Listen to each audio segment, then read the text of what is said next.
ഇന്നലെ വൈകിട്ട് ഇന്ധനച്ചോർച്ചയുണ്ടായ കോഴിക്കോട് എലത്തൂർ HP സംഭരണ കേന്ദ്രത്തിൽ ഇന്ന് സംയുക്ത പരിശോധന നടക്കും. ഓവർഫ്ലോ മോണിറ്ററിംഗ് സംവിധാനത്തിൽ പാളിച്ചകൾ ഉണ്ടോ എന്ന് പരിശോധിക്കും.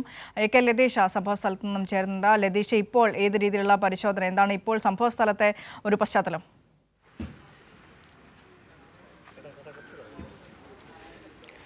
വിനിഷ, പരിശോധന ആരംഭിച്ചിട്ടില്ല. പരിശോധന അല്പസമയത്തിനകം ആരംഭിക്കുമെന്നാണ് നമുക്ക് അറിയാൻ വേണ്ടി കഴിയുന്നത്. ഇന്ധനം ചോർച്ച പൂർണ്ണമായി നിർത്താൻ ഇതുവരെ കഴിഞ്ഞിട്ടില്ല. ഇന്ധന ചോർച്ച ഇപ്പോഴും നമുക്ക് ദൃശ്യങ്ങളിൽ തന്നെ കാണാം. ചെറിയ തോതിൽ ഇന്ധനം ഈ ഓവുചാലിലേക്ക് ഇപ്പോഴും വന്നുകൊണ്ടിരിക്കുന്നുണ്ട്. ഡീസലാണ് ഇതുവഴി പുറത്തേക്ക് വന്നുകൊണ്ടിരിക്കുന്നത്.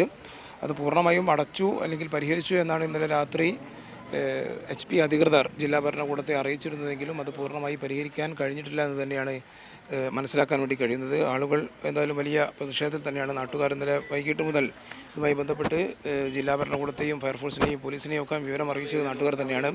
പക്ഷേ എന്താണ് ഇപ്പോഴത്തെ ഒരു സാഹചര്യം? ഇപ്പോഴത്തെ സാരി ഇവർ ഇന്നലെ ഞങ്ങൾ അത്രയും പ്രശ്നം ഉണ്ടാക്കി ബാരലൊക്കെ തടഞ്ഞ് കലക്ടർ വന്നാലേ വിട്ടുകൊടുക്കുള്ളൂ എന്ന് പറഞ്ഞു. അങ്ങനെ കലക്ടർ ഡെപ്യൂട്ടി കളക്ടർ വിട്ടതാണ്. ഡിസാസ്റ്റർ മാനേജ്മെൻറ്റ് ചുമതലയുള്ള ഡെപ്യൂട്ടി കളക്ടർ വന്ന ഉറപ്പിൻ്റെ അടിസ്ഥാനത്തിൽ ഞങ്ങൾ ഇന്നലെ പിരിഞ്ഞ് രാത്രി 10-11 മണിക്ക് പിരിഞ്ഞത്.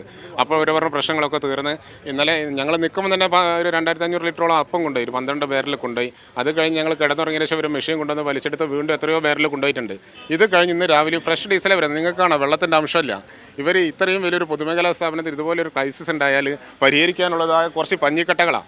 ഈ കോട്ടൻ്റെ റോളുകളും കുറച്ച് ഒരു ബക്കറ്റായിട്ടാണ് ഇവർ വരുന്നത്. ഒരു സേഫ്റ്റി സംവിധാനമില്ല.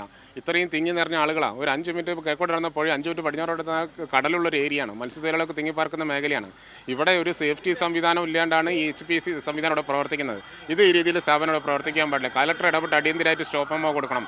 ഇവർ മുമ്പ് കണ്ണൂരേക്ക് ഷിഫ്റ്റ് ചെയ്യാമെന്ന് പറഞ്ഞാൽ ഇതുവരെ ഷിഫ്റ്റ് ചെയ്യാൻ നടപടി നടന്നിട്ടില്ല. അവരതിന് പിന്തിരിഞ്ഞാണെന്ന് ഞങ്ങൾ പറയുന്നത്. പക്ഷേ ഇതുപോലൊരു സ്ഥലത്ത് ഇത്രയും ജനങ്ങളെ ഇത്രയും ഭീഷണിപ്പെടുത്തിക്കൊണ്ട് ഈ സ്ഥാപനം നിലനിൽക്കുന്നത് വളരെ അപകടമാണ്. 12 കിലോമീറ്റർ ചുറ്റളവിൽ മനുഷ്യജീവൻ്റെ അംശമില്ലാത്ത രീതിയിൽ, ജീവൻ്റെ അംശം തന്നെ ഇല്ലാത്ത രീതിയിൽ അപകടം ഉണ്ടാകുന്നതാണ്. ഇതിനെന്തെങ്കിലും സംഭവിച്ചാലും മനസ്സിലാകുന്നത്. ഇതിപ്പോൾ വരെ ആളുകൾ HP അധികാരികൾ ആരും ഇവിടെ ഇല്ല. എപ്പോഴും ഇത് സാധനം കൊണ്ടുപോകുന്നില്ല. ആളുകൾ ഇപ്പോൾ ബോട്ടിൽ കൊണ്ടുപോകും. ഇന്നലെ കുറേ ബാരൽ അവർ കെട്ടിക്കൊണ്ട് ഇന്നിപ്പോൾ ബോട്ടിൽ ശേഖരിച്ച ആളുകൾ കൊണ്ടുപോയിക്കൊണ്ടിരിക്കുകയാണ്.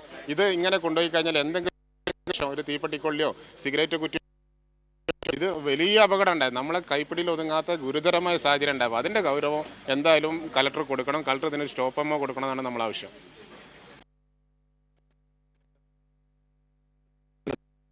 താൽക്കാലികമായെങ്കിലും നിർത്തിവെക്കാനുള്ള നടപടി ഉണ്ടാവണമെന്നാണ് ആവശ്യപ്പെടുന്നത്. എന്തായാലും കോർപ്പറേഷൻ, ജില്ലാ ഭരണകൂടത്തിൻ്റെയും ആരോഗ്യ വിഭാഗവും അടക്കമുള്ള AK ലതീഷാണ് വിശദാംശങ്ങൾ പങ്കുവച്ചു വന്നത്. ഇന്നലെ എലത്തൂരിലുണ്ടായ ഇന്ധന ചോർച്ച ഇപ്പോഴും തുടരുന്നു എന്നാണ് നാട്ടുകാർ പറയുന്നത്. കഴിഞ്ഞ ദിവസം അത് പൂർണ്ണമായി പരിഹരിക്കാൻ കഴിഞ്ഞു എന്നായിരുന്നു കമ്പനി അധികൃതർ അവകാശപ്പെട്ടത്.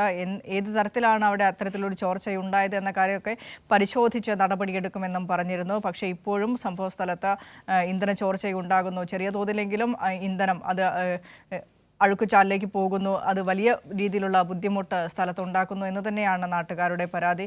ഇക്കാര്യത്തിലൊരു നടപടി ആവശ്യപ്പെടുകയാണ് നാട്ടുകാർ. AK ലതീഷാണ്